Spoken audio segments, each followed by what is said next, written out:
Vous regardez Alban Solo, une chaîne dédiée aux jeux de société, de préférence Eurogame et experts, mais pas uniquement. Je suis Alban et c'est parti. Bonjour et bienvenue dans le monde merveilleux d'Everdell, où je vais pouvoir vous présenter une petite partie en solo. Donc j'ai sorti tout un tas de composants, comme je fais à mon habitude. Alors je vous montrerai pas la boîte cette fois-ci, parce que la boîte elle est trop grosse, vous verrez dans l'autre vidéo où j'ai fait l'ouverture de boîte. Donc je vous montre directement les composants dont on va avoir besoin pour cette partie solo. Cette fois-ci, je m'attaque directement au jeu de base, donc je n'ai sorti que des éléments de la boîte de base, certes un petit peu upgradé on va dire, avec les petits paniers pour retenir les ressources, les pièces métalliques pour compter les points, les stickers sur les petites figurines, l'arbre en bois, et les feuilles pour maintenir les cartes d'objectifs. Je pense que c'est tout. Je vais jouer contre Paillasson. Alors j'ai sorti sa trognette. Je trouve qu'il est rigolo. Je me rappelle plus dans quelle extension ils nous ont donné ce... Ah, mais qu'il est maladroit. Je ne sais plus dans quelle extension ils nous ont donné ce truc-là. Puis je sais même pas à quoi il va me servir. Là, il va me servir à rien en l'occurrence pour cette partie-là. Mais bon, j'avais envie de le sortir. Donc la première chose que je vais faire, c'est de construire l'arbre éternel, l'Evertree. Alors je vais le faire hors caméra parce que c'est un peu galère à faire, j'ai pas envie de vous enquiquiner avec ça. Il n'y a qu'à suivre les formes des parties de l'arbre hein, pour les enquiller les unes dans les autres. Il y a un moment où ça force un petit peu avec la version en bois. Je ne sais pas pour la version en carton, je me suis jamais amusé à la monter, elle m'a toujours fait peur, j'ai eu des retours de copains comme quoi elle était bien pourrie, donc j'ai pas essayé. Allez, je monte l'arbre en bois, je le mets en place et je reviens. Voilà, l'Evertree est enfin monté, alors pour vous ça a duré une fraction de seconde, pour moi ça a duré un sacré moment. Tout se monte bien dans cet arbre, sauf la partie haute là, je sais pas pourquoi, si elle est mal coupée ou si c'est fait exprès pour qu'après tout tienne bien en place. En tout cas, c'est chiant à faire. Voilà. Donc, l'Evertree, quand il est monté, on va tout simplement le placer là au milieu. Alors, ça va vous cacher des parties du jeu, ça c'est sûr. Et je vois qu'il n'est pas bien appuyé comme il faut. Là, voilà, là c'est mieux. Tac. Voilà, alors ça va peut-être vous cacher ouais, quelques parties du plateau. J'essaierai de faire attention que ça n'en masque pas trop pour vous. Je vais avoir les petits rats. Donc c'est ce qui est proposé pour pion pour notre adversaire. Donc ce sont les petits rats de Paillasson. Alors, je vais lui faire un espace de jeu par ici. Je vais y mettre tous ces petits rats. Je ne vais pas m'embêter à tous les aligner puisque de toute façon on va les faire bouger. Et moi vous vous en doutez, je vais jouer en bleu. Je vais jouer avec les petits papillons. Donc je vais mettre les petits papillons par ici. Je vais utiliser les petits socles pour pouvoir marquer les différents objectifs qu'on va mettre sur l'arbre éternel. Donc pour l'instant, je les dispose simplement comme ça. Les différents éléments, on va les mettre sur les endroits qui ressemblent sur le plateau. Donc vous voyez, là, il y a une espèce de mine. Donc du coup, les cailloux, on va les mettre là. Les résines, on va les mettre par ici. Elles sont représentées par ces symboles-là. Donc c'est par ici que ça se récupère. Je vais pousser les cartes 2 minutes.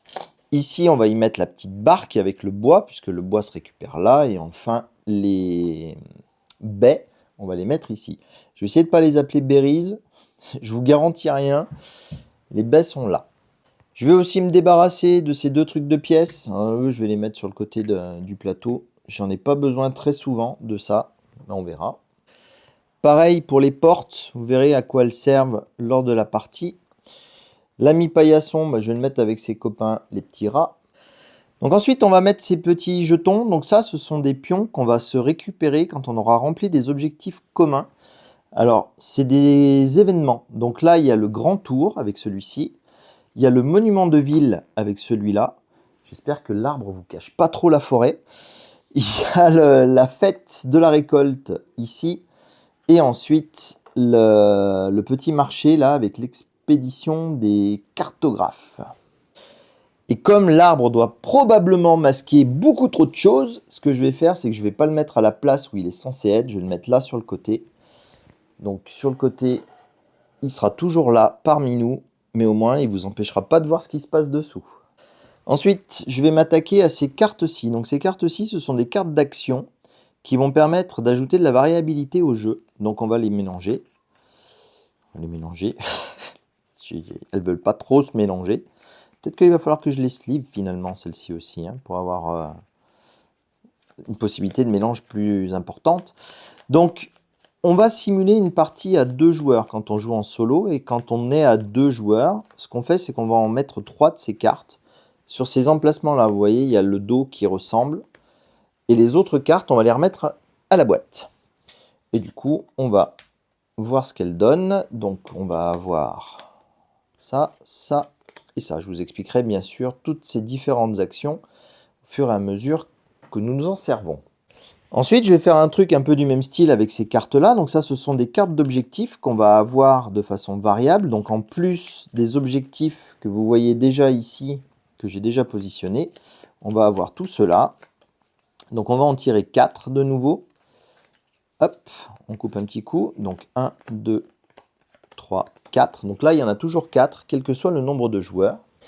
Et donc ces objectifs-là, on va avoir le spectacle en salle, l'allègement fiscaux, c'est bien ça, une ville bien gérée et une nouvelle direction. Donc ces éléments-là, je vais les enquiller sur leurs différentes feuilles pour les avoir en présentoir devant moi. Donc vous ne les verrez pas très bien. Alors normalement, quand on n'a pas la big box, on les pose comme ça, les cartes. Le gros défaut que ça a, c'est qu'en courte partie, on se concentre sur ce qu'on est en train de faire et on oublie d'aller les voir, ces fichues cartes. Et du coup, on se rend compte trop tard qu'on est complètement passé à côté de ces objectifs-là. Ce qui est un peu dommage parce que ça permet de gagner quand même quelques ressources et quelques points. Mais bon, je vous les détaillerai bien sûr avant de démarrer la partie. On verra ce qu'on peut faire. Et là, les aménagements fiscaux, je les vois pas bien, mais c'est pas grave. Ensuite, on va pouvoir prendre nos meeples de chacun. Du coup, on va les installer sur l'arbre éternel. Ce sont des meeples qu'on va avoir plus tard.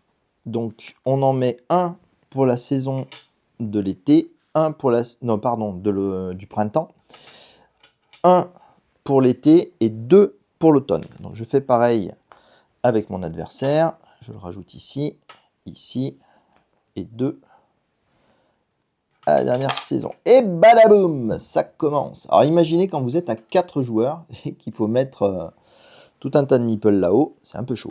Donc vous voyez, on démarre la partie, on n'a pas grand-chose comme ouvrier, seulement 2.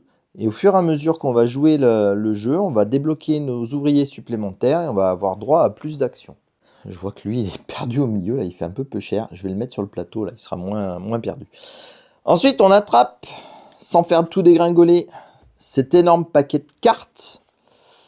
Du coup, il faut que j'essaye de le mélanger. Alors ça, l'avantage des cartes slivées, c'est qu'on les prend, on les imbrique. Et normalement, ça se passe pas trop mal, même quand le paquet est épais. Voilà.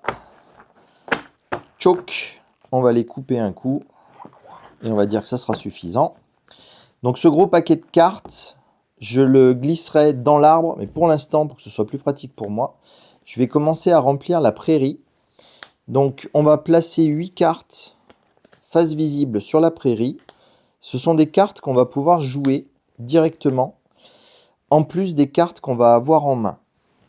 Ensuite, je vais prendre des cartes pour moi. Donc j'en ai 5 pour démarrer la partie. 1, 2, 3, 4, 5. Tout en sachant qu'on a une limite de cartes, enfin une limite de main à 8. Je n'ai pas le droit d'en avoir plus de 8. Donc ces cartes-ci, je les regarderai, je les partagerai avec vous quand on démarrera la partie. Et tout le reste de cartes, je vais essayer d'aller le glisser dans l'Evertree. Hop, voilà, c'est tout bien rangé là-bas. Du coup, ça sera l'endroit où je ferai ma pioche, juste ici. Comme on joue en solo, on a notre adversaire qui nous fait une vacherie dès le début.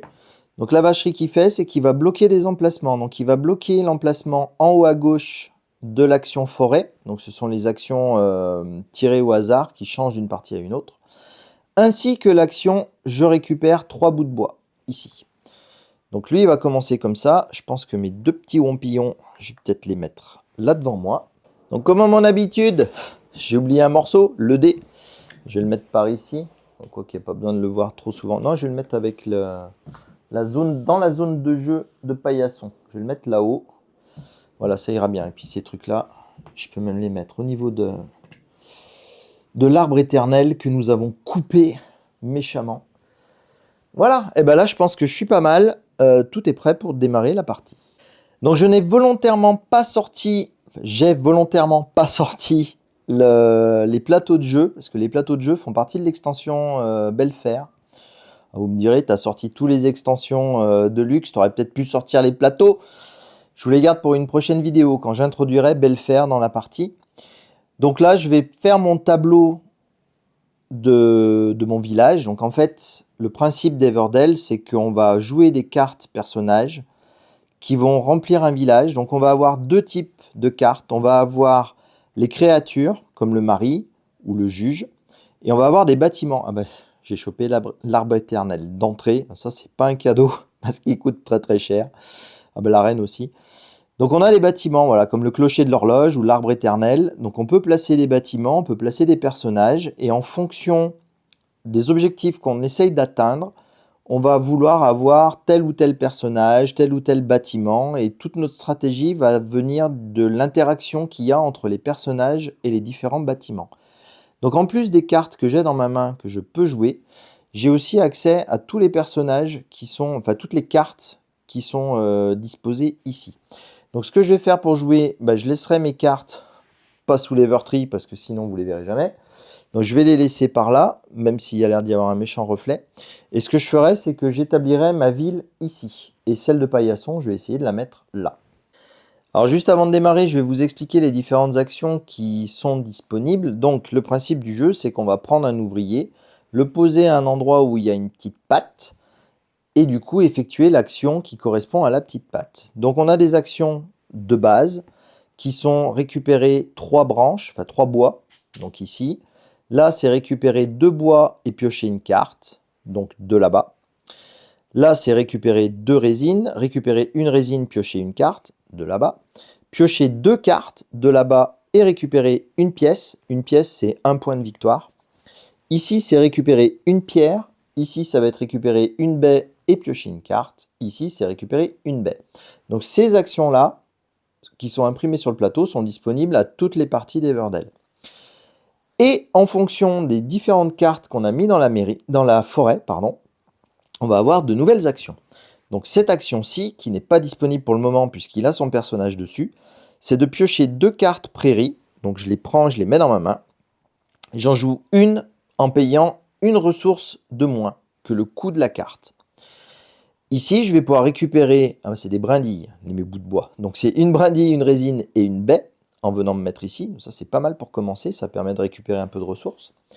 Celui-ci est également pas mal, permet de récupérer 3 cartes et un galet. Donc ces actions-là, non seulement il y a l'icône qui permet de savoir ce que ça fait, mais en plus c'est écrit en français sur la carte l'action à faire. Donc c'est vraiment facile. Une autre chose à comprendre quand vous allez jouer, c'est que les personnages et les habitations ont des symboles qui réagissent de différentes façons. Ce symbole-là, avec le baluchon, ce sont des gens de passage qui font une action immédiate. Donc on pose la carte, on exécute l'action. Fin. Cette icône-là, c'est une icône de production. Donc ceux qui ont cette icône-là, on pose la carte, on effectue la production. Et après, dans certaines conditions de saison, notamment quand on va passer au printemps et à l'automne, on va réexécuter l'action. Contrairement aux gens de passage qui, eux, ne sont exécutés qu'une seule fois. Donc ça, c'est un poil moins puissant que ça.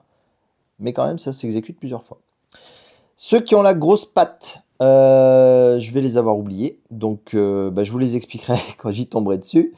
Et ceux qui ont le parchemin, en général, ce sont des bonus permanents. Typiquement, l'historien, vous voyez, il a le parchemin.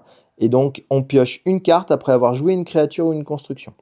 Ah bah là, il y en a une, papate. Ah oui, celles qui ont une patte, ce sont celles qui ont des actions supplémentaires qui vont se débloquer pour votre plateau ou accessibles sur le plateau de l'adversaire en fonction de certaines icônes qu'il peut y avoir dessus.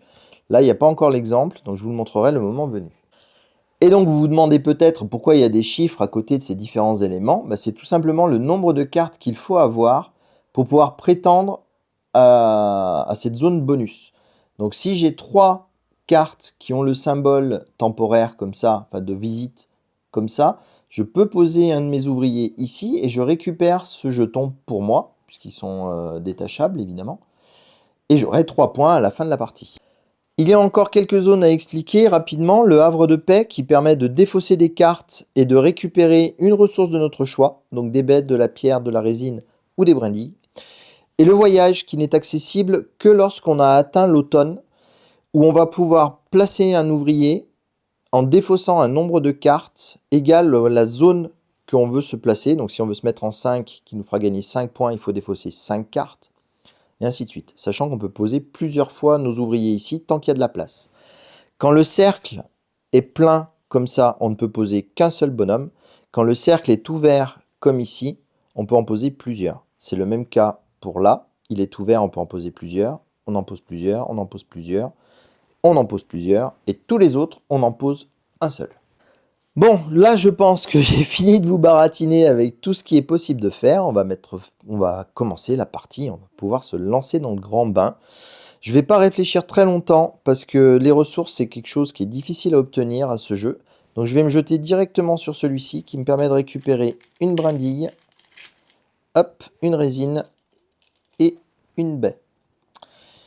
Donc ça, c'est ma première action. Donc si on était en multijoueur, ça serait à quelqu'un d'autre de jouer. Paillasson ne joue que lorsque je pose une carte. Donc pour l'instant, je n'ai pas posé de carte. Donc pour l'instant, Paillasson ne joue pas. Et ma deuxième action, je vais aller prendre 3 cartes et un galet. Parce que vous verrez, les galets, c'est des denrées très rares. Donc c'est assez relou d'obtenir des galets. Il n'y a qu'un seul emplacement qui le fait, normalement, c'est ici. Et donc j'espérais, hein, j'ai eu de la chance, j'ai tiré des cartes qui sont intéressantes. J'espérais choper des cartes que je pouvais jouer. Donc comme je vous l'ai dit, on n'a que 8 cartes maximum en main. Donc je suis arrivé au maximum, je ne peux plus tirer de cartes. Je ne peux pas défausser des cartes pour en tirer d'autres. Je suis limité à 8. Là, je ne pourrais pas en reprendre une seule de plus. Heureusement, j'ai tiré des trucs qui peuvent être sympas. Donc j'ai le moine que je peux jouer puisqu'il me coûte une seule baie. Et pour l'instant, je l'ai. L'épouse que je pourrais éventuellement jouer qui présente le 5e symbole, celui dont je ne vous ai pas encore parlé, le symbole violet. Les violets, ce sont des points de victoire en fin de partie. Toutes les cartes violettes, elles présentent des points de victoire pour la fin de la partie. Donc elle, je ne pourrais pas la jouer parce qu'elle demande 2 baies. En tout cas, pour l'instant, je ne peux pas la jouer. Je pourrais jouer le monastère qui demande une branche, une résine et une pierre. Et bon, pour l'instant, je vais réfléchir à ce qu'on fait avec tout ça. Et pour mener à bien la réflexion, il faut qu'on regarde également ces petites cartes qu'on a sorties au début de la partie. Donc vous voyez, il y a toujours 2 noms affichés sur ces cartes-là. Et donc ça me dit qu'il faut que j'ai dans ma ville un colporteur et une épicerie pour pouvoir récupérer cette carte-là, qui me permettra de gagner des points. Ensuite, j'ai celle-ci où il faut avoir ramasse-miettes et le clocher de l'horloge. Alors ça, ramasse-miettes, il y en a un qui est déjà sorti. Clocher de l'horloge, je crois que je l'ai en main. Vérifier rapidement. Du coup, ça peut être un objectif intéressant à chasser. Donc effectivement, j'ai le clocher de l'horloge, je l'ai. Ensuite, celle-ci, ça demande d'avoir l'auberge et le barde. Je ne les ai pas vus sortir encore, ceux-là, je crois pas. Et celui-ci, c'est d'avoir le juge et la reine. Et ça, c'est vachement intéressant parce que ça permet d'activer les icônes de production de nouveau. La reine, je l'ai déjà en main. Elle coûte excessivement cher. De mémoire, c'est 5 baies au moins. Ah j'ai le juge aussi. Ah dites donc, j'ai du bol au niveau du tirage, mais par contre, je suis pas prêt de les sortir. Donc c'est bien ça. La reine, elle fait 5 baies. Et le juge en fait 3. Donc il me faudrait 8 baies pour pouvoir sortir ces deux-là. Pas de mal à veille, je pense. Donc je vais vous montrer quelques mécaniques du jeu. C'est probablement pas une bonne stratégie parce que je vais me ruiner, mais c'est pas grave. Je vais commencer par jouer le monastère. Donc le monastère, je peux le placer dans ma ville. Hop, je vais la mettre ici. En payant une résine, une brindille et une pierre. Et donc cette fois-ci, je viens de poser une carte. Donc il faut que je lance le dé pour savoir quelle carte va me voler Paillasson. Donc ça va être celui-ci, le ramasse-miettes, qui va rajouter à sa ville. Du coup, Paillasson a joué, on rajoute une carte. C'est de nouveau à moi. Alors vous voyez là en bas, vous voyez certainement pas, et là en bas, croyez-moi, il y a écrit moine, et avec un petit dessin qui ressemble à ce gros dessin du moine. Ça veut dire que dans mon monastère, gratuitement, je peux rajouter un moine de ma main, ou de la prairie, peu importe. D'ailleurs, je n'ai pas regardé ce qu'il avait rajouté, l'ami Molette.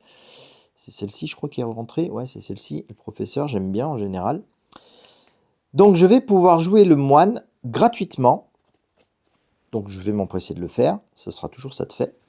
Et c'est là que rentrent en jeu ces petites portes. Ces petites portes, il va falloir les placer sur la carte du bâtiment pour dire c'est bon, j'ai utilisé cette carte pour poser mon moine. Du coup, je n'aurai pas le droit de réutiliser cette carte-ci pour poser un moine, même si, par aventure, ce moine est défaussé. Il peut arriver qu'on défausse des cartes. Alors, même s'il est retiré, la porte restera en place ici.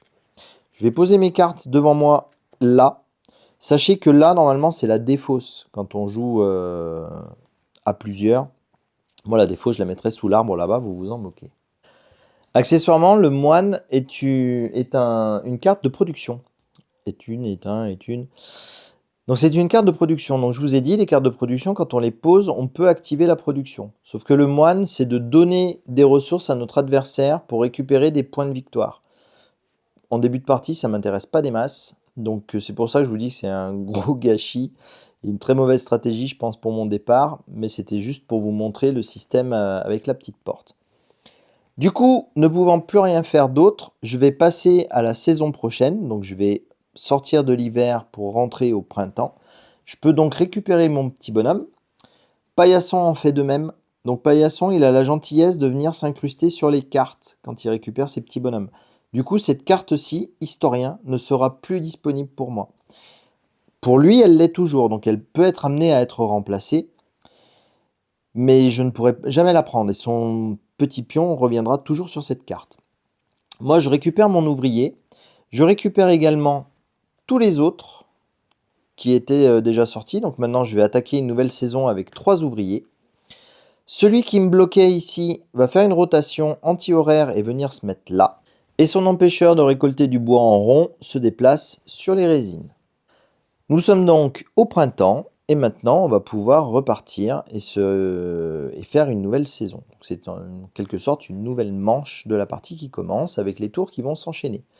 Donc à partir de maintenant, je vais essayer de jouer un tout petit peu plus intelligemment en vous expliquant peut-être un peu moins de choses, parce que sinon ça va mal finir pour moi très rapidement. Donc ce que je vais faire, je vais profiter de l'emplacement qu'il a libéré.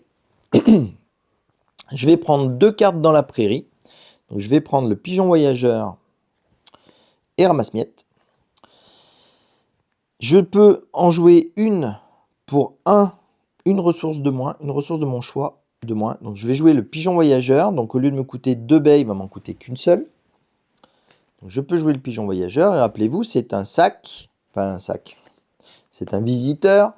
Donc je vais révéler 2 cartes et je vais pouvoir en jouer une sur les 2 gratuitement si elle fait 3 ou moins. Ah bah c'est génial, il y en a 2 qui font 3. Et en plus, c'est 2 trucs de production. Mais le problème, c'est que le choix est difficile. Ah ça me permet de remettre ramasse-miettes direct. Je vais jouer celle-ci qui fait que 1. Donc je vais la jouer directement. J'espère que vous voyez toujours. Ouais, c'est bon, je peux continuer en aligné là-bas. Je vais mettre mes ouvriers au-dessus. Celle-ci, je la défausse. Donc je vais les défausser sous l'arbre éternel. Je pense que vous ne les verrez plus. Vous verrez un tout petit bout, mais c'est pas grave. Donc ça, c'est une carte de production. Elle me permet de récupérer une résine. Donc je vais la rajouter, je ne sais pas où gérer mes ressources. En tout cas, j'ai joué une carte, le pigeon voyageur, donc je dois tirer une carte pour lui. Pardon, j'ai oublié une chose, bon il a fait 7, ça tombait ici. Il faut que je renouvelle la prairie avant ça, puisque son tour commence une fois que le mien est terminé, bien sûr. Donc il se récupère un barde. Alors lui, les personnages, dans son espace de jeu, on va les empiler les uns sur les autres, on s'en moque. Ils ne jouent pas leur capacité. Ce qui est important de savoir, c'est leur type. Donc il faut bien séparer les cartes de type, mais après on peut les empiler les unes sur les autres. Du coup, moi j'avais envie de jouer la raffinerie de résine. C'est pas pour n'importe quoi, c'est parce que je peux y stocker, je peux y envoyer directement l'ami ramasse-miettes dedans. Donc j'utilise le pouvoir de la porte, de nouveau. Je sors ramasse-miettes. Ramasse-miettes qui a un pouvoir de production qui me permet de réexécuter une production d'un truc de la ville. Donc je vais réexécuter ma raffinerie qui me permet de récupérer de nouveau une résine. Ayant joué une carte, l'ami Paillasson en joue une également. C'est la deuxième qu'il prend. une ferme, donc c'est sa deuxième carte de production. Je remets une carte. Donc pour les plus attentifs d'entre vous, vous aurez vu que j'ai changé l'ordre de mes cartes ici. J'ai placé le clocher sur le dessus. Rappelez-vous l'objectif qu'il y a ici où il faut avoir ramasse-miettes et le clocher. Donc j'ai déjà ramasse-miettes. Le clocher, il me manque du bois et du bois et de la pierre. Donc ce que je vais faire, c'est que je vais aller chercher... Ah, je ne sais pas comment m'y prendre. Parce que vous voyez, il ne me reste plus que 2 ouvriers déjà. Et pour pouvoir réclamer l'objectif, il y a une petite patte dessus. Donc ça veut dire qu'il faut que j'y envoie un ouvrier aussi. Donc il faut absolument que j'arrive à placer ça tout en gardant une carte en main. Tout en gardant un ouvrier en main. Et ça bafouille. Il me semble que j'ai pas pensé à vous parler de la deuxième place qui est indiquée là à côté de ces ouvriers-là. Vous aurez certainement noté le petit 4 qui est à côté. C'est un emplacement qui est disponible uniquement quand on joue à 4 ou plus à ce jeu. On peut jouer jusqu'à 6 quand on a l'extension Belfaire et jusqu'à 4 quand on n'a que le jeu de base. Donc ce que je vais essayer de faire, c'est d'aller chercher un galet. Donc du coup, Paillasson ne fait rien, il reste sage, ça c'est bien. Et donc je vais utiliser ce galet pour jouer cette carte-ci avant qu'elle disparaisse, la grue. La grue, c'est vachement bien parce que ça me permet de la défausser et de poser une construction à sa place en payant 3 ressources de moins. Donc ça ne va pas me sauver pour poser ce truc-là, enfin pas pour avoir suffisamment de disponibilité pour faire exactement tout ce que je voulais en une seule fois, mais c'est pas grave, ça prépare au moins le terrain. Donc du coup, Paillasson veut récupérer une carte, la 7e de nouveau, et il est pipé son dé ou quoi? Ah oui, il y avait la mine aussi, j'aurais peut-être dû faire attention. Ça aurait pu être intéressant de récupérer une mine. Alors il y a autre chose dont je ne vous ai pas parlé, c'est le fait de pouvoir changer de saison alors qu'on a encore des ouvriers disponibles. Si ça me chante, bon ça me fait perdre du temps, mais si j'ai envie, je peux éventuellement laisser tomber cette saison-là et passer directement à la suivante pour rappeler mes ouvriers et gagner des ouvriers supplémentaires. Alors, je viens de repérer un truc, je vais tenter un truc, j'adore tenter des trucs. Donc je vais utiliser ma grue. Donc je vais la jouer cette construction. Du coup, je la défausse et je peux jouer une construction en payant 3 ressources en moins. Et c'est l'université que je vais jouer. Donc vous voyez, l'université coûte normalement une résine et 2 pierres. Donc je la joue gratuitement. Je renouvelle bien sûr la prairie pour mon ami Paillasson. Et il veut la 4e. Donc il prend le cimetière. Grand bien lui fasse. C'est une nouvelle catégorie pour lui. Et on remet ça. Voilà. Et donc si j'ai récupéré l'université, c'est tout simplement pour jouer mon dernier pion dessus. Donc le fait d'utiliser cette zone-là me permet de défausser une créature. Donc je vais défausser le moine. Ça me permet de récupérer une baie, puisque c'est le coût du moine, ainsi que une ressource de mon choix et un point. J'avais mal lu, je m'étais dit que c'était une baie aussi. Donc il va me falloir 2 secondes de réflexion. En tout cas, je récupère mon point. Ça, c'est sûr. Maintenant, il faut que je réfléchisse à la ressource. Donc je vais rester sur mon idée de récupérer une baie. Tout simplement pour jouer ensuite les 2 baies.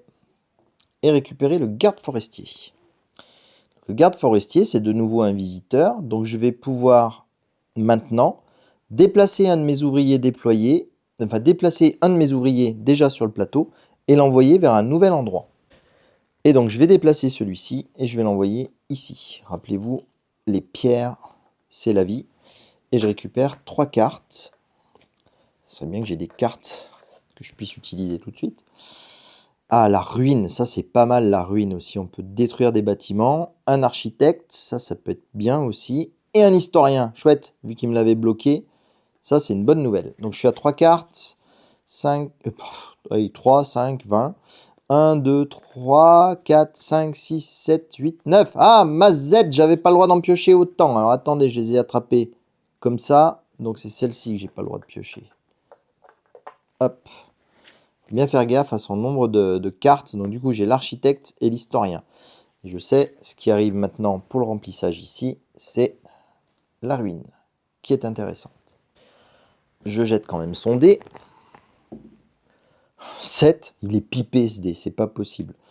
Donc il récupère un sculpteur sur bois, et là c'est une très très mauvaise nouvelle, vous allez bientôt voir pourquoi, au changement de saison. Et on passe une nouvelle carte. Alors je vais quand même jouer les ruines depuis le plateau, donc vous voyez elles sont gratuites, il n'y a pas de coût associé. Donc je pose les ruines et je me débarrasse de mon monastère. Donc ça c'était vraiment histoire de vous montrer comment ça marchait au début de la partie. Mais je pense que j'ai pas besoin de donner des ressources à Paillasson, il en a suffisamment. Du coup, lui, je récupère le coût de sa construction, c'est le pouvoir des ruines, et ensuite je pioche 2 cartes. Rappelez-vous, les 2 cartes, je ne peux pas les piocher, puisque je n'ai plus le... Je suis arrivé au maximum de cartes. Donc je récupère ça, et surtout je récupère un caillou. Et là, on est bien.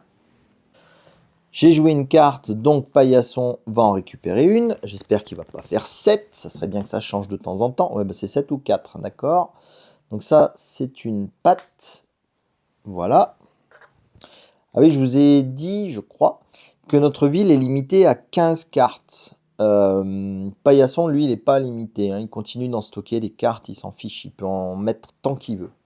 Bon, là, j'ai beau avoir beaucoup de ressources, sans avoir plus de bois, je n'arriverai à rien. Donc malheureusement, je vais arrêter là, je vais passer à la saison suivante. Donc je récupère mon nouvel ouvrier. Je rappelle tous mes ouvriers déjà placés. Hop. Celui-ci continue à faire son petit tour anti-horaire. Celui-là s'occupe de prendre la deuxième case. Quand on arrive en été, on a un petit rappel sur l'arbre éternel. On a le droit de prendre 2 cartes dans la prairie. Malheureusement, rappelez-vous, je suis à 8, donc je ne peux pas prendre de cartes. Donc moi, je n'irai pas plus loin. J'attaque donc l'été avec 4 ouvriers. Et c'est parti. Pas du tout, c'est pas parti. C'est pas parti parce que lui, il a 4 cartes de production.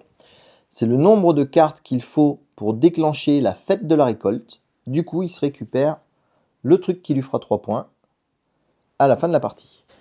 Donc moi, pour commencer cette nouvelle saison, je vais enfin aller chercher du bois, un maximum de bois. Comme ça, je pourrais enfin jouer des cartes. Donc quand je fais ça, Paillasson ne joue pas. Par contre, je devrais pouvoir enfin poser mon clocher de l'horloge. Donc c'est ce que je vais faire. Je vais jouer mon clocher ici. Donc il me coûte 3 bois et une pierre. Ça se paye très facilement. J'ai joué une carte, donc Paillasson va s'en récupérer une. 7 ou 4, bon mais sans déconner. Je pense que pour les prochaines parties, je le changerai le dé. J'en prendrai un à moi, un dé 8 standard, qui triche pas. Donc maintenant que j'ai joué le clocher de l'horloge, je vais pouvoir jouer l'historien gratuitement, puisque c'est lui qui est assigné au clocher de l'horloge. Hop, d'ailleurs ça me donne un pouvoir permanent. Lorsque vous le jouez, placez 3 pièces ici. C'est bien vrai. Je l'avais oublié celui-là. Donc on place des sous ici, que je peux défausser pour activer les lieux de base ou les lieux de forêt quand j'ai un ouvrier déployé dessus. Donc peut-être que je les utiliserai pour refaire des actions, mais si je ne les utilise pas, ça me fait quand même 3 points de victoire pour la fin de la partie. Donc j'ai dit que j'utilisais ce pouvoir-là pour mettre l'historien. Donc l'historien, lui, ce qui est bien, c'est qu'il me permet de piocher des cartes après avoir joué des créatures ou des constructions. En tout cas, comme j'ai joué une carte, Paillasson, il prend la 7. C'est bon, là, des cartes de production, je pense qu'il en a suffisamment. Ça lui fera pas gagner plus de points. Et voilà. Donc maintenant, je vais aller récolter cet objectif, puisque j'ai ramasse-miettes et le clocher de l'horloge. Donc je prends la carte, elle est à moi, hop là. Je laisse quand même mon papillon dessus parce que vous voyez, il y a l'emplacement qui est pris, donc je peux pas le libérer tout de suite, il va être pris jusqu'à la fin de la saison. Mais quand même, une fois que j'ai réalisé cet objectif-là, je vais ramener un de mes ouvriers déployés. Du coup, je vais récupérer celui qui a été chercher du bois. Ça, je vais le mettre de côté, je vais le laisser par ici. Ça me fera 4 points à la fin de la partie. Ensuite, je vais continuer à aller gratter des points. Je vais aller me planter à l'exposition des cartographes. Regardez, j'ai 1, 2, 3 cartes de visiteurs. Du coup, cette fois-ci, c'est moi qui me le récupère. Je le remets dans mon espace de jeu, mais comme tout à l'heure, je laisse un ouvrier dessus. Il est bloqué jusqu'à la fin de cette manche. Moi, je suis pas bien inspiré là. Tout ce qu'il y a sur la prairie, ça me convient pas. Ce que j'ai en main, ça coûte trop cher à poser, mais j'ai pas envie de m'en débarrasser. Rappelez-vous, je pourrais m'en débarrasser ici et je gagnerais des ressources en échange de mes cartes. Je vais essayer de tenter ma chance un petit peu. Je vais venir ici, donc je vais récupérer une baie et je vais récupérer une carte. C'est une école. Ah, une école, ça... Ah, j'ai pas assez de bois. J'ai jamais assez de bois. C'est incroyable. Mais ça m'intéresse parce que je pourrais jouer en lien le professeur. Donc on va voir ce qu'on peut faire. Ah, je pense que je vais continuer dans cette stratégie de pioche de cartes. Ah, attendez, pardon. On va vérifier combien on en a. 1, 2, 3, 4, 5, 6, 7. Donc c'est bon. Je prends 2 bouts de bois, ce qui me manque cruellement. Et je pioche une carte. Ah, le donjon. Le donjon, ça peut être pas mal aussi à construire. Mais ça demande 2 pierres. Donc là, je ne vais pas être au niveau pour l'instant. Donc ça, c'est pas grave. On va rester sur notre idée de base de construire une école. Donc l'école, je peux la construire avec les 2 résines et les 2 bouts de bois. Alors, si je la place ici, est-ce que vous la voyez encore? C'est très très juste. On va continuer à les placer dessous du coup. Parce que pour faire des rangées de 15, en général, je fais ces 3 lignes de 5. Mais bon, on va essayer de s'arranger. Donc l'école, c'est une construction unique qui me permettra de gagner 1 point par créature commune que j'ai dans ma ville. Je ne vous avais pas encore parlé des créatures communes et créatures uniques et les constructions communes et constructions uniques. Vous les avez en dessous des noms à chaque fois. Donc ça, c'est une créature unique. Ça, c'est une construction commune. Ça, c'est une construction unique. Donc les constructions uniques, vous n'avez le droit d'en avoir qu'une seule dans votre ville, bien entendu, même s'il y a plusieurs cartes dans le jeu. Les créatures uniques, c'est pareil. Et donc des créatures communes qui vont me faire gagner des points avec ce truc-là. Pour l'instant, j'ai Ramasse-Miettes et le Pigeon Voyageur. Donc c'est pas fou non plus. On va essayer de faire encore un petit 7 ou un 4. Bon, voilà, un 4. Incroyable. Il se récupère la reine. Ça, c'est pas drôle par contre, parce que la reine, vous voyez, elle fait 4 points à la fin de la partie. En tout cas, je vais jouer le pouvoir de lien de l'école pour installer dans mon village un professeur. Hop. Il a un pouvoir de pioche, de production, pardon. Je pioche 2 cartes. Je vais en garder une et je vais donner l'autre à mon adversaire.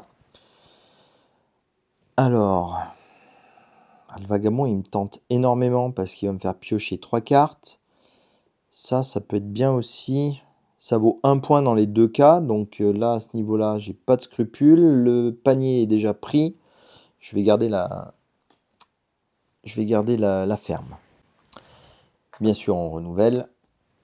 On relance un 7 ou un 4. Un 8! Ah, mais dis donc, un 8! Du coup, il récupère un visiteur. Hop. Ensuite, je vais me récupérer la mine. La mine, c'est vachement bien, ça produit de la pierre. Donc, ça me coûte un bois, une résine et une pierre. Là, cette fois-ci, j'ai vraiment épuisé tout mon stock possible et imaginable de ressources. Il ne me reste plus qu'une pauvre petite baie. Tac, tac, tac. C'est quand même une production, donc je récupère sa production qui est une petite pierre. Ça, c'est cool. Je remets une carte. On relance un 7 ou un 4. Un 7. J'essaye de le lancer de façon différente à chaque fois, hein, mais ça marche pas. Donc ces cartes à lui, si je les mets là-bas, ça va faire trop loin pour vous. Je vais les mettre ici. De toute façon, je pense que vous les voyez pas bien. Avec ce fichu éclat que j'ai dans mon éclairage. Ça fait partie des choses qu'il faut que j'améliore, ça. C'est encore des investissements à n'en plus finir. Allez, range les cartes rapidement. Là, ils s'en fichent, les gens qui regardent. Là. Donc, on remet une carte. Ah, l'aubergiste. L'aubergiste, on en a besoin. Ah non, c'est l'auberge dont on a besoin. Et bien sûr, comme à mon habitude, mon historien, qui me permettait de piocher des cartes après avoir joué des créatures ou des constructions, j'ai dû en jouer je ne sais combien. J'ai oublié à chaque fois. Et j'ai 1, 2, 3, 4, 5, 6, 7... Bon, j'ai 8 cartes en main, donc c'est pas grave. Ce n'est pas grave. Bon, mais ça me dit pas ce que je fais, tout ça. Et si ça me dit ce que je fais, je vais jouer le petit aubergiste. Alors l'aubergiste, il est génial parce qu'on peut le défausser pour récupérer, enfin pour poser une autre créature pour 3 bêtes de moins. Ça, c'est très pratique. Hop, alors lui, il va faire 5. Ah, ça change. 5, c'est nouveau. Alors 5, c'est pas cool. C'est le fou. Donc le fou, il va pas le jouer chez lui, je suppose, puisque c'est une carte qui se joue chez son adversaire, pour lui faire perdre des points, et surtout pour lui faire perdre un emplacement. Alors pour l'instant, je vais le mettre là, le fou, et je vais essayer de mieux m'organiser pour que vous puissiez continuer à voir le jeu.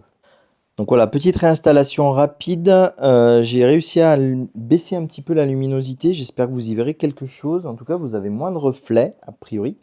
J'ai regroupé les piles de cartes où j'ai plus besoin de les compter, puisque là, il a déjà pris l'objectif, donc il s'en moque. Il n'additionne plus le nombre de cartes. Et là, c'est moi qui ai pris l'objectif. Donc il n'a pas besoin non plus de compter. Il reste cet objectif-là à prendre. Celui-ci n'en est pas un. Donc là, on est bon. Donc moi, je me suis récupéré le fou. Ça, c'est pas cool. Continuons. Donc du coup, moi, je vais jouer enfin le juge. Donc, je défausse l'aubergiste qui me permet de jouer une autre créature pour 3 bêtes de moins. Donc le juge en fait partie. Et donc quand je jouerai une créature ou une construction, si j'y pense, pas comme avec l'historien, d'ailleurs l'historien, j'ai joué une carte, j'en prends une, je pourrais remplacer une des ressources demandées par une autre. Donc ça va être utile, surtout quand j'ai plein de ressources et que j'ai pas de bois.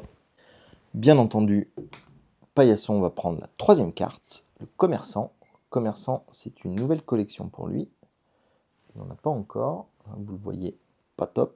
Hop, on va se rapprocher un petit peu. Et je renouvelle. On va quand même jeter un coup d'œil à notre carte. Ah, la baraque, là-bas, la barque aux brindilles, qui fait gagner du bois, justement. Qui fait gagner du bois. Pour l'instant, je n'ai pas d'utilité là-dessus. Donc là, tout ce que j'ai en main, pour l'instant, c'est mort. Je ne peux pas le jouer. J'ai plus qu'un seul caillou. Donc là, je pense que je suis arrivé à la limite de ce que je peux faire sur cette saison. Bah écoutez, je vais passer à la saison suivante. Du coup, je récupère tous mes petits papillons, ainsi que les 2 derniers pour passer à l'automne. Je sais pas où je vais mettre tout ce petit monde ici. Lui, bien entendu, récupère ces 2 derniers petits rats. Il me bloque les derniers emplacements. Quand on passe à l'automne, on relance un coup de production. Donc toutes les cartes qui ont l'icône verte de production vont me permettre de relancer. Donc du coup, j'ai la raffinerie de résine qui me fait gagner une résine. Ensuite, j'ai ramasse-miettes. Ramasse-miettes qui me permet de réexécuter une autre de mes productions. C'est celle-ci que je vais réexécuter, la pierre. Donc maintenant, je vais l'exécuter elle-même. Donc c'est la pierre. Et ensuite, je pioche 2 cartes. Et j'en donne une à mon adversaire. Alors, les 2 cartes, une mine, je l'ai déjà, ça ne m'intéresse pas trop. Et l'autre, ça ne m'intéresse pas trop non plus. Entre les deux, mon cœur balance. Écoutez, je vais lui donner celle qui fait le moins de points, c'est-à-dire la ferme. Hop, on va la mettre là-dessous. Et on est bon pour attaquer la dernière saison. Donc pas tout à fait, encore une fois. Donc il a 1, 2, 3 cartes de pâte. Du coup, il se récupère ça. Donc ça, je peux le condenser, il n'en aura plus besoin. Et là, on est bon pour démarrer la saison. Donc, histoire de ne pas me faire larguer, je vais faire pareil. Je vais venir ici, puisque j'ai 1, 2, 3 bonhommes à parchemin. Du coup, je récupère ce truc-là. Ça fera toujours des points à la fin de la partie. Je viens de réaliser qu'il m'a fait un cadeau, en fait, en me refourguant le fou. Ce que je vais faire, c'est que je vais utiliser mon université, qui me permet de défausser une créature. Ensuite, je gagne les ressources indiquées, donc 3. Ça, c'est très très cool. Donc, je gagne 3 baies. Hop, je l'échappe. Donc, je récupère mes 3 baies. Je gagne également une autre ressource de mon choix. Je vais reprendre une baie. Et je gagne 1 point. Et ça, c'est quand même une très très bonne nouvelle. Et en plus, c'est même pas encore à lui de jouer. Donc, c'est toujours à moi. Et donc, moi, ce que je vais faire, enfin, je vais pouvoir sortir la reine. Depuis le début de la partie, j'attends le moment où je sortirai la reine. Donc, elle me coûte 5 baies normalement. Donc, je peux en payer 4. Et rappelez-vous, avec le juge, lorsque je joue une créature, je peux remplacer une des ressources par une autre. Et bien, je vais lui donner un caillou à manger à la reine, plutôt que des baies. Hein, qu'elle se mette au niveau du peuple. Voilà. Et c'est avec une grande fierté que je joue la reine. Cool. Bon, bien sûr, lui, il va lancer un 7 ou un 4. Un 6. C'est chouette, ça change. Oh putain, il prend le château. Punaise, il prend le château. Saleté. Hop. Du coup, hop, je récupère, donc j'envoie un de mes papillons récupérer les aménagements fiscaux, allègements fiscaux, pardon, aménagement, allègement, hein, les arrangements fiscaux. Du coup, ça me fera gagner 3 points, ça c'est chouette, mais surtout, ça me réactive tous mes trucs de production. Donc, bah, je vais reprendre une résine. Lui, je vais l'activer, je vais réactiver la résine. Touc, touc, touc, touc, touc, touc, touc. Je gagne un caillou et je pioche 2 cartes et j'en donne une à mon adversaire. Ah bah encore un juge et un entrepôt. Bah cette fois-ci, je vais lui donner le juge, hein, puisque je m'en moque. Voilà, donnons-lui le juge et récupérons l'entrepôt. Et j'espère que je pouvais la prendre. 1, 2, 3, 4, 5, 6, 7, 8, 9. Ah, je ne pouvais pas, ma Z, c'est pas vrai. Je pense jamais à ce compteur de cartes, c'est une horreur. Je viens de me rendre compte d'un truc fantastique. Vous allez voir, ça va être merveilleux. Je vais venir ici, je vais prendre 3 brindilles. Alors moi, je suis désolé, hein, ça ne ressemble pas à des brindilles, votre truc, hein, c'est plutôt des troncs d'arbres. Et je peux jouer l'arbre éternel. Cette satisfaction de jouer l'arbre éternel qui coûte 3 bois, 3 brindilles et 3 pierres. Alors je me ruine, hein, on est d'accord. J'ai plus un rond, mais j'ai joué l'arbre éternel. Ça, c'est cool. Du coup, lui, bien sûr, il va jouer le 4. Donc rappelez-vous, hein, il peut très bien prendre cette carte-là, même s'il y a un de ces bonhommes dessus. C'est un voyageur, on s'en moque. Hop. Et on remet son jeton ici. À présent, je n'ai plus qu'un seul emplacement de libre dans mon village. Donc il faut que je sois très prudent sur la carte que je veux jouer. Et j'ai une idée très précise de la carte que je souhaite jouer. J'ai une pile encore monstrueuse de cartes à piocher ici. Je vais faire mon possible pour la choper. Donc en attendant, je vais faire 1, 2, 3, 4, 5 cartes totalement au hasard. Je vais venir ici pour les défausser. Donc cette zone-là me permet de récupérer 5 points à la fin de la partie, puisque je me serais placé de cette façon-ci. Et en faisant ça, je me suis rappelé d'une règle que j'ai totalement zappée au début, qui n'a pas d'incidence immédiate. Heureusement que je m'en suis rendu compte avant de faire une bêtise. Rappelez-vous, lui, il faisait des petits tours de forêt comme ça, là. Il était venu ici, la deuxième manche, il est venu là, la troisième manche, il est là, mais là, la quatrième manche, j'ai oublié de le faire bouger. Et la quatrième manche, il vient ici, il se place en 3e position. Donc maintenant que j'ai plus rien en main, je vais jouer le tout pour le tout. Je vais piocher 3 cartes en espérant avoir la carte qu'il me faut. Autant vous dire que c'est hyper mal barré. Je gagne quand même un caillou. Eh ben je ne l'ai pas. Donc la carte que j'essaye d'avoir depuis tout à l'heure, c'est le roi. Le roi, il fait un maximum de points, lui aussi, et il coûte extrêmement cher. Et avec l'arbre éternel qui me permet de sortir n'importe quel personnage gratuitement en posant la petite porte sur lui-même, j'aurais été vachement intéressé d'avoir le roi. Malheureusement, je ne l'ai pas. J'ai ça à la place, donc il va falloir que je reparte dans des réflexions de stratégie. Bon, ne voyant pas de stratégie valable, je vais jouer la carte la plus chère que j'ai en main. Enfin, la plus chère, de celle qui peut me rapporter le plus de choses. Du coup, j'amène un architecte grâce à mon arbre éternel.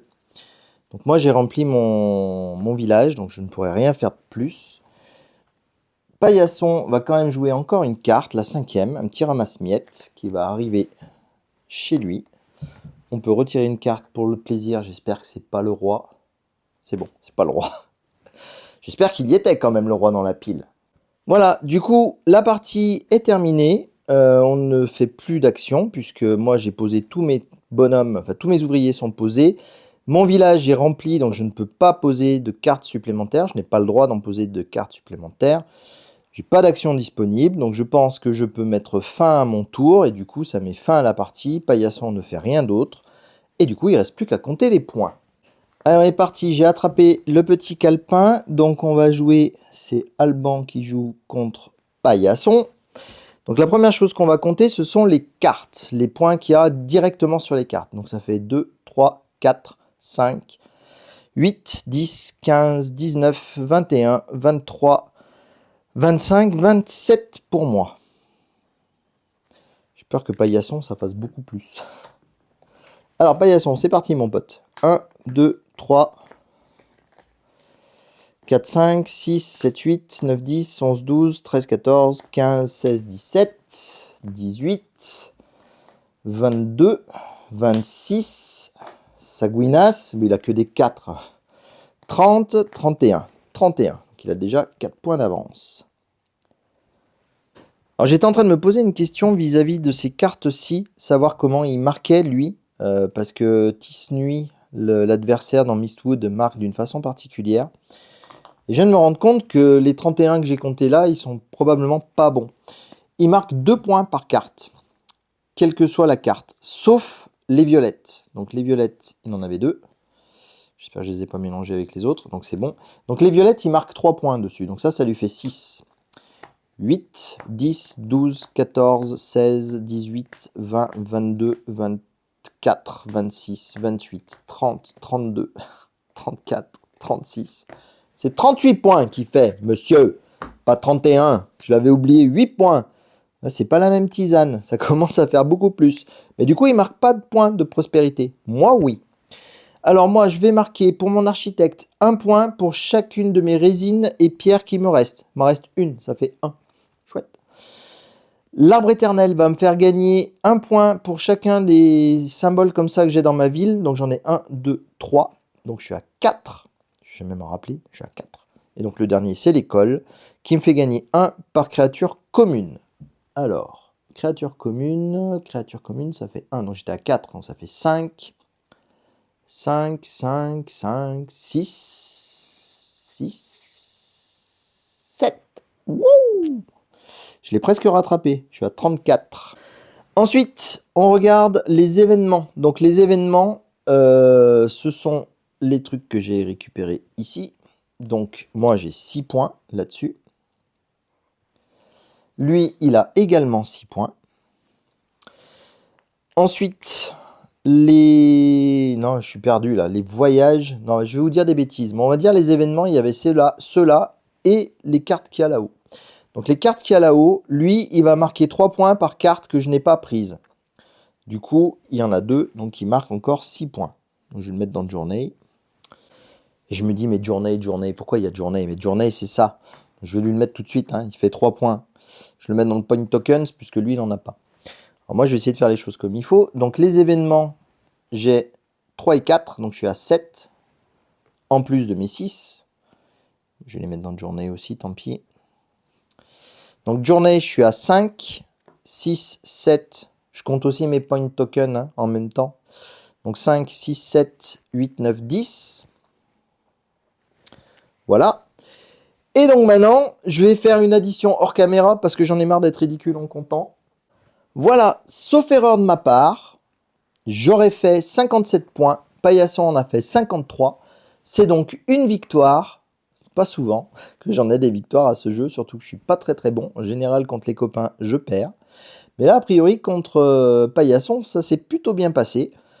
À savoir que Paillasson a 3 niveaux de difficulté. Année 1, année 2, année 3.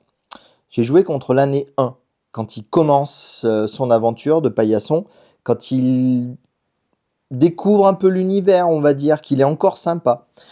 Donc, pour référence, on a au niveau du livret de règles, quand on joue en solo, donc le Paillasson, le scélérat, c'est quand il débarque dans Everdell. Et donc on a le décompte de points ici. Donc il met 2 points par carte qu'il a dans la ville et 3 pour les cartes prospérité, donc les violettes, ainsi que 3 par événement et 3 pour les événements que je n'ai pas réalisés. Quand il devient véreux, la deuxième année, qui devient un peu plus tordu, son ouvrier, il ne va pas sur la 3e case, mais il va sur la 4e. Donc il fait 4 points pour le voyage, donc 1 point de plus. Et surtout, il marque 6 points pour chaque événement qu'on n'a pas réalisé. Donc du coup, là, il marque le double. Et enfin, le Vaurien. Alors là, le Vaurien, je vous laisserai découvrir les règles si vous jouez en solo. Il rajoute encore plein de points partout. Il devient infernal. Voilà, c'était ma partie solo du jeu de base d'Everdell. Un jeu qui est vraiment trop choupi, qui est très amusant. Moi, j'aime beaucoup le principe de jeu. Je vais faire d'autres vidéos, plein d'autres vidéos, parce qu'ils ont sorti tellement d'extensions sur ce jeu, donc tenez-vous prêts, abonnez-vous si vous voulez pas rater la suite. Mettez-moi un commentaire aussi, vous savez, ça fonctionne pour le référencement YouTube, pour que vous soyez plus nombreux à découvrir la chaîne. Donc si ça vous plaît, ce que je fais, n'hésitez pas à mettre un petit commentaire, le pouce bleu et tout ça, tout ça. Voilà, en attendant la prochaine vidéo, ben, je vous souhaite de bien vous porter, continuez à bien jouer en solo ou à plusieurs, et puis je vous dis à la prochaine. Salut!